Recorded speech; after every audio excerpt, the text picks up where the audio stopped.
because it was happening to me every night. And I could feel like something get on top of me and just on my chest. I was scared because I could feel the evilness. All of a sudden, from the ceiling, I see something bright white come down. That was the last time that it ever happened to me.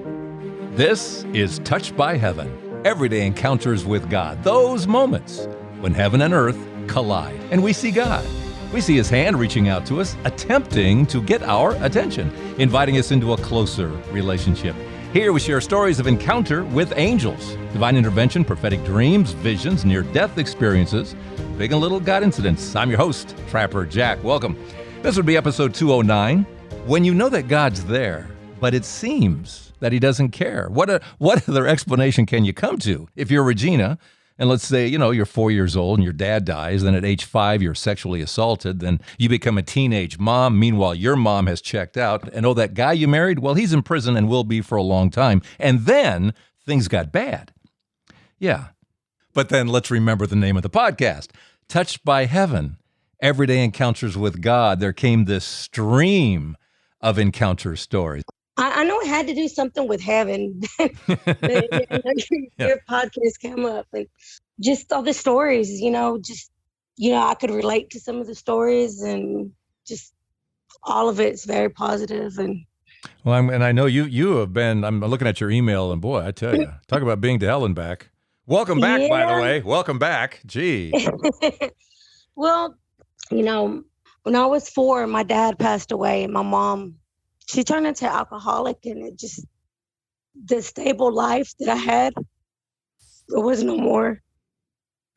Things just went downhill. And at 5, I was molested by my uncle. By 10, I was molested by a neighbor. By the time I was 14, I got pregnant. And by the time I was 21, I had 5 kids. Oh my gosh. I had got married with my first husband. We just had them back to back. We were young. I had all this rage and anger built up, and I believed in God. I knew he was there, but I just didn't think he was there for me. I got married, and my husband, he got a murder case, and I was left with all these kids. Hold. Time out. And he was accused and convicted of murder? Yes, well, he was out in the street doing what, not at home with us. And this gang stuff, or is this just on yeah, well, not so much gang stuff, but selling drugs and, stuff like that. Yeah. And in the clubs. And he was doing stuff that he wasn't supposed to. And he was, I think, he got 65 years whenever he was 21. He's been locked up for 26 years already. So my kids were, I took care of my kids, on my own, the best way that I knew how. My mom didn't teach me how to be a mother. There's a lot of things that I did that, I ask for forgiveness now for. I wasn't the best mother, but I went to prison too also. I went to prison when I was 24 and I got out when I was 30. For what? What were you in for? Hanging around the wrong people, and them people had robbed somebody, and I was just as guilty, and I had never gotten in trouble. I'd never been in trouble before, and they gave me 5 years. First, the offer was 20, and then talked it down to 5 years, and I signed for the 5 years. Was that your first conviction? Yes, it was my first conviction. On your first conviction, you got that? It was the nature of the crime. Yeah. I assumed the guns were involved again? Yes, with deadly intent. So by age 30, the evil one's having a field day with you. Oh, man, he had a hold of me for a long time. The drugs, the relationships, I just thought that there was just this emptiness inside of me. And the emptiness was the void was it was God. The whole time it was God, that I needed God in my life. And I didn't realize that till now, the emptiness that I've felt all these years, I knew that something was missing inside of me, and it was God. A lot of people who have gone through similar stories as yours saw the demons. You ever see them? Oh, man. Yes. Before I seen the shadow man. Yeah. And I felt hell. I could hear hell in the back. I'm telling you, ever since I was young, the first time, my first encounter of hearing and seeing, I heard the devil calling me. I was 11 years old. Where were you and what was going on? Oh, I was at a friend's house. I heard the devil calling me from the closet. And after that, like in the house, I would go to sleep and I heard, like, I was I was falling asleep, and then I heard somebody say, wait till she goes to sleep and we'll kill her. But I felt this evilness. Like, for a long time, I suffered with sleep paralysis, and I would be scared to go to sleep for years. For years, I had sleep paralysis. And I'll tell you, Trapper, one time I got tired. I went to the church because it was happening to me every night. You know, and I could feel like something get on top of me and just like on my chest. I was scared because I could feel the evilness. And I try to tell my husband, like, it's all in your head. It's all in us. No, it's not. And I tell you now, I went up to the church because I wanted the preacher to pray for me, but he wasn't in, you know, because I got tired of going through that, and I just kept praying. I said, God, why is this happening to me? Why? And it happened to me one last time. I remember praying, Our Father who art in heaven, while it was happening to me, and I'm laying, I can't move. All of a sudden, from the ceiling, I see something white, like bright white, come down from the ceiling, but I can't see what it is, but I could feel the illuminating love from it, and me like wanting to go into it, whatever it was, but I know that it was something beautiful. It comes down. That was the last time that it ever happened to me. That says something. That says something. Wow. And when you say sleep paralysis and this thing is on you and this happened umpteen times and you can't do a thing because you are literally paralyzed. And it was happening to me for years, almost every night. Every night it was happening to me. I'd be so scared to go to sleep. It's because all the sin that I lived in, I done did a lot of stuff, Trevor. I've sinned a lot. I've done a lot. The devil had a hold on my life. And I never thought that I'd be the way that I am now. Never, not once think that I would totally give my life to God. Totally I just want to know more and more and more. And we're going to cover that conversion from where you were to where you are now. This is an amazing story, Regina. So going back to when you were 30, you're getting out of prison. I did 5 years and I got out, and I just wanted to start all over again, but I started going down that path again, you know, and there was a lot that I had to make up with my kids. You know, my oldest had this rage towards me, and so Raina was the second to the youngest, and she was molested also by her uncle. She didn't tell me till years later. You know, okay, I'm just moving forward, ain't I? Sorry. No, that's okay, because I know we do need this backdrop because you've been through a lot, and I can't imagine finding God in any of that. He must just seem like just a story in a book. Yeah, that's really what it was. It's like I've only called on God whenever I needed him, but God was never in the midst. There was not going to church. There was not nothing like that. There was just calling on him, and I knew that he was there, but you know, I didn't think, and I guess I didn't need him until like Raina passed away, and I knew I was in a dark place and I needed him. How did Raina die? Well, I told you she had got, molested, from her uncle. So Raina had problems like I did with drugs, alcohol. Well, not really with drugs, but mostly hers was drinking. But I didn't know that it was stemming from all this, being molested, until she broke down. She told me one night, and it hurt me because I felt like I was the one to blame. Because if I not got locked up, that wouldn't have happened to her. That's when it happened? Yeah. Yeah. When I was doing 5 years. Did you tell her it happened to you as well? Yeah. Yeah, she knew. We talked about it. We cried, and I was just angry. She was a good girl, though. She had got her car. She barely finished medical school. She had a job in the doctor's office, and they had found her, laying out on her floor. And they didn't really know. I think she had laid there for hours like that because she was locked in her room. The end of it, they said that it was pancreatic necrosizing, where her pancreas died. And it caused all her other organs to shut down. After that, she was in the hospital for 2 weeks. And, I had hope. We all had hope that she was going to make it. And she was barely 24. So you didn't think that, all that would happen because she was young. What year was this? This was barely 2020. It's not that long ago. So I had to make that choice to take her off of the machines, and it was the hardest choice that I've ever had to make. Yeah. Watching your daughter die, is something that you'll never be able to unsee. I'm so sorry. I'm so sorry. But after that, I felt it's like everything came back. I started using drugs, and I started drinking more to just trying to mask the pain of losing her. She was my best friend. She was just the type of person that she was always had jokes, and she was funny, and she was just, you never prepared to lose a child.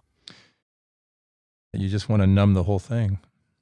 Yeah. I mean, I couldn't even explain it to you. You had to feel it just to understand the pain that comes from losing a child, and laying there, and I'm crying myself to sleep. And all of a sudden, it was like 2, 3 in the morning. I hear Raina telling me to stop. I feel a caress in my cheeks, and she's like, "Mom, stop crying." And I started falling even more. This wasn't a dream. No, it was not a dream. A little bit after that, when we get back home, I heard Raina calling me. I woke up and I heard her calling me, and I could actually feel her. She had a dog with her. She had a dog that passed away a long time ago named Dallas that she had down here. And the dog was licking my face, and I was underneath the cover, and I was scared to look. And I was like, Raina, I'm scared. And because she was saying, "Mom, Mom." And I'm thinking I'm awake, but I'm scared because this has never happened to me. Not like this. It's never, not like that. It's never happened to me. Did she sound the age she was when she died? Yes, she should have. It was her voice. Like, she's like, "Mom," the way she was happy, and she had her dog with her, and I didn't look up underneath the cover because I was scared, but I heard her. And how loud was this? Is this like audible or inside you? Yes. It's in the room. It's in the room. Yes. Wow. It was in the room. But during all this time I was going through it, I started using drugs again and drinking, and I was hiding it from my husband, and I was just in my own hell, and I tried to commit suicide. I just couldn't with the pain no more. How'd you try to kill yourself? I tried to slice my wrist. I just couldn't. The pain was unbearable. But you did it or didn't do it? I didn't. I didn't. I screamed out to God, why did this happen to me? I didn't understand why he was taking me through that. Did he answer? At the time, no, but there was another time that I had went to my niece's son's birthday party. And my husband said, "I'll take you so you can have fun, you can, drink, and, I'll bring you back." Well, he picks me up around 2, and I'm laying down in the back seat, and start thinking about Raina, think about Raina all the time, and he's driving, and I'm kind of like dozing off a little bit, but not too much, and I hear somebody calling me. And then I tell my husband, I said, "Are you calling me?" And he's like, "No." And then I start dozing back off. And I heard God tell me that, "Oh, I'm sorry." And he said, these are not my plans for you. This is not what I want for you." That he loved me.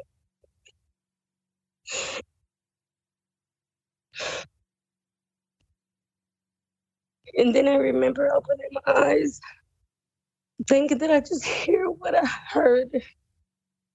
Is that Jesus to you, an angel, the Father? At that time, it was God. It was his voice. I could feel the love. I knew that he was there. I always felt like I was not worthy because of all the things that had happened in my life. And I heard him because, I was drunk, kind of, dozing off. And he said, "These are not the plans that I have for you. This is not what I want for you.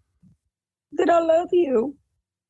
For the person who says you were just drunk and imagining, what do you say? No, because that day, after that day, that was the last time that I ever used drugs or drank.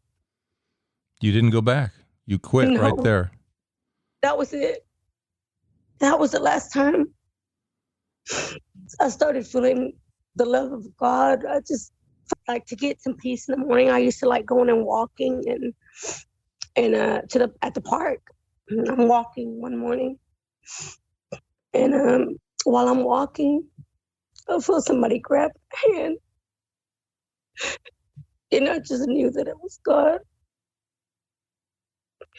So when we're walking out of the park, while I'm walking, there's little bitty trees and all the birds. There's like little red birds, cardinals, jumping from tree to tree as I'm walking. With that encounter with God, saying, "This is not the life I wanted for you," did the desire for drugs go away? Yes, everything. Just, I'll never touch drugs again or alcohol. And after that, I started turning more to God. I started opening my Bible and talking to him every day. After that, I went and got saved, and I started talking to him daily, meditating and praying, things that I've never did before. This is a cold turkey. It just went away. It just, Yes. everything just went away, and I want to be with God. Yes. Let's pause right about here. Then more of this incredible story with Regina, when you know there's a God, but it seems that he doesn't care. Our Patreon shout out this week goes to Marianne Jones. Thank you, Marianne, for joining the Patreon family and supporting us on a monthly basis. If you'd like to do the same, you can do what Marianne did, which was come to here. The here? I mean, no, not here. How about right over there? Over there. You want to come over here or over there? Okay, why don't you go over there? 209 would be the episode at touchedbyheaven.net.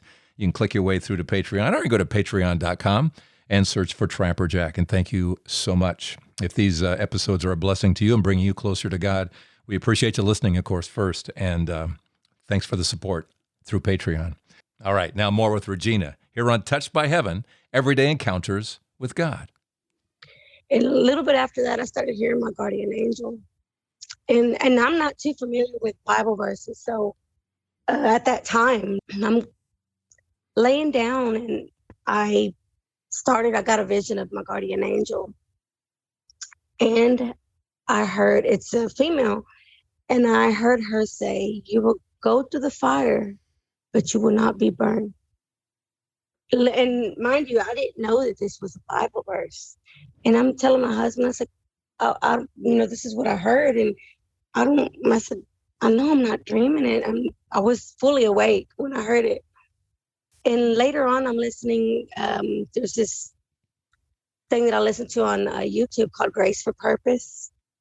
And that scripture comes out, Isaiah 43:2. And I'm thinking, this is what I heard. This is, Isaiah 43. You hear this voice. Now, I don't know if you knew it was the guardian angel then or what it was. But yes, I knew. I don't know how. It's just like a sense of knowing. Okay. There was a difference between the God voice and the angel voice. Yes. I was so shocked that it was a Bible verse because I didn't know what it meant. Like, I didn't know what that meant. You go through the fire, but you will not be burned. And, what does that mean to you? To me, no matter what I'll go through, that he's going to be there. I'll go through howling back, but he's going to be right there next to me. You know, I was like, Raina was always on my mind. And I'm like, God, is she up there with you? Please let me know, is she there with you? One, I had a dream, and in the dream, God took me to heaven and he showed me. I seen Raina and I seen heaven and what it looked like. I could describe it to you. It was beautiful. And I remember the dream so vividly, like if I was there, just, it was, everything was so bright. It was like mansions. And I think he was just showing me, this is where she's at. Like, I know that I'm going to see her again, but before she was mine, she was his. Before she was given to me, she was his. Before she was mine. And then, you know, here I have the devil just putting all these things in my head. And I'd heard my guardian angel. I heard her say, he's trying to get into your head. Because all these thoughts of wanting to drink, wanting to use drugs were like, you know, coming in my head. Like, and I'm like, why am I thinking this? You know, why am I thinking this? All of a sudden, I hear her say, demon, be gone. And I feel like this breath come out of me. And I told my husband, did you see that? Like, he said, yeah, because you could see like my chest rise, like if the air was coming out of me. But I heard her say, demon, be gone. Because I was getting all these thoughts in my head, like the feeling of wanting to commit suicide was coming back, and feeling of wanting to run back to drugs and drink, and I knew that it was the devil attacking me. What happened right after that? Did you feel a change? Yeah, I did. I mean, I didn't have them thoughts no more. I didn't have them thoughts. Just, it went away. I see life different, and I see God in everything. Yeah. And everything. And my kids have seen it. You've been through a lot. You've been hurt a lot, and I feel it in your voice. You know, God is a big part of my life now. And I tell people about what God can do for you if they just open up to him. He's there. He's there. You'll be able to find him. Just talk to him. He is there. We think that he's not there during the whole time that I went to that. I thought he wasn't there, but he was right there holding my hand the whole time. I don't know if the balance is enough compared to everything you've been through, but it is enough. In his mercy, there is that balance of what you experience, whether it's his hand, his voice. This is not what I wanted for you. An angel saying, demon, be gone. It's obviously enough to bring you to where you are today, which is just incredible, the journey you've taken. Yeah, and then, you know, like I told you, I hid a lot of it from my husband. I didn't know how to deal with this grief. I didn't know how to deal with this pain.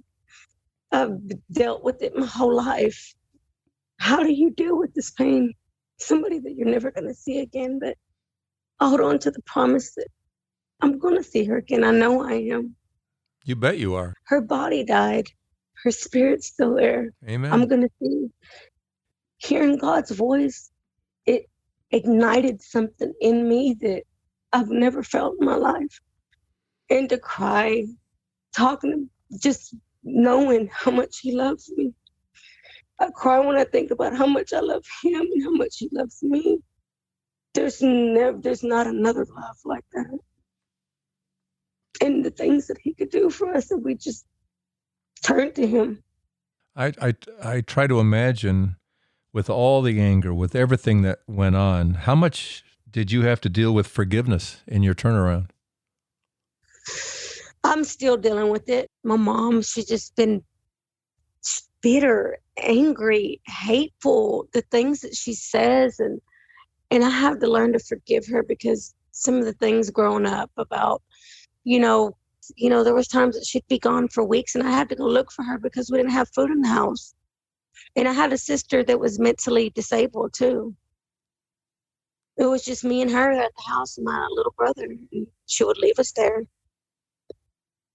And it still angers me. And forgiveness is the hardest thing I think that sometimes we have to do. Just like my grandmother passed away about a week and a half ago, and the uncle that molested me was there. And part of me wanted to be angry, but I know that we have to forgive. And forgiveness, I mean, you have to forgive because you're carrying that weight around. And it's like carrying a weight. You have to learn to let it go and let God. Tell me about how your husband sees this change in you. Oh, he loves it. He sees the change. He sees and he knows that I have changed. He's told me, God sent me this wonderful man that has been a father to my children, been an excellent husband. And he's a Catholic. And it was kind of like opposites attract. You would never think that I would end up with somebody like that, just so square. He's just a square Catholic guy. Yes. But, I think God knew what he was doing whenever he sent him. He's really a good man. You've come so far. Regina, you've come so far. And you're one of those that no one would have put a bet on you, would they? No one would have put money on you. No, I mean, you see me. I'll be at work and I'll find some reason to talk about God. Or I said, "Do you believe in God?" And here I go. Tell them about God. I was like, I have a friend that he does not believe in God at all. So here, while I'm changing, there was a time that he needed a favor and his car broke down. And me and my husband, we have, extra car, and we let him use it. And, this is not nobody that my husband knows. It's just a friend from work that I work with. Him and his wife needed help. My husband went over there to help him, change his oil and all that. And he's like, not nobody just does nothing for free. I said, when you love God, you do. I said, God told me to help you. And little by little, he's warming up to the idea of me talking about God. I'll leave him little stickers that God loves you on his desk and stuff like that. Oh, he doesn't have a chance, Regina. I put little stickers on his backpack that, God, you're blessed. And, just little stickers here and there that I'll leave on his backpack and on his little desk that God loves him. Do you think everybody has some sort of experience to make that turn the way you did? Do you think everybody is graced and blessed by that? Or do you think you're something special that way? Was somebody praying for you special? No, what do you think? What do you think? Anybody. I mean, he look at me. I'm a sinner. Been a sinner. I've done so many things. If he can love me, he can love anybody. Anybody. It don't matter what you've done, what you've said, where you've been. Everybody is blessed. I think everybody's blessed. Everybody. No one's better than the next. We're all the same. And you accept it and some don't? Yeah. Some is just harder it's hard. Some have to see to believe. Wow, what a story. Thank you for this, Regina. This is just enlightening and fortifying, and no matter where anybody is, and if there are people in your life that you worry about and wonder whether or not Jesus is ever reaching out, if this story doesn't tell you that he is always reaching out and that we should always have hope for everybody and pray for everybody, because you're showing us that anybody and everybody, no matter where you are, where you've been, there's a road back. And there's always a road back. There is always a road back to him. He don't love me more than anybody else. He loves all of us like that. First thing I get in the shower is I thank God for waking me up and thank him for everything that he gives me, for loving me, to forgive me for all my sins. And God can make miracles. You just look at me. I mean, if you could only see it. It's so much stuff we haven't even covered that you'd understand where I came from, what I've been through. That, like the parable where, what is it? The parable of the sheep? Leaving the 99 for the one? Yes, he always will, forever, forever. He loves us unconditionally, no matter what we've done. We think that he's not there, but he's there. He's there. Believe me, he's there. You keep up the good work.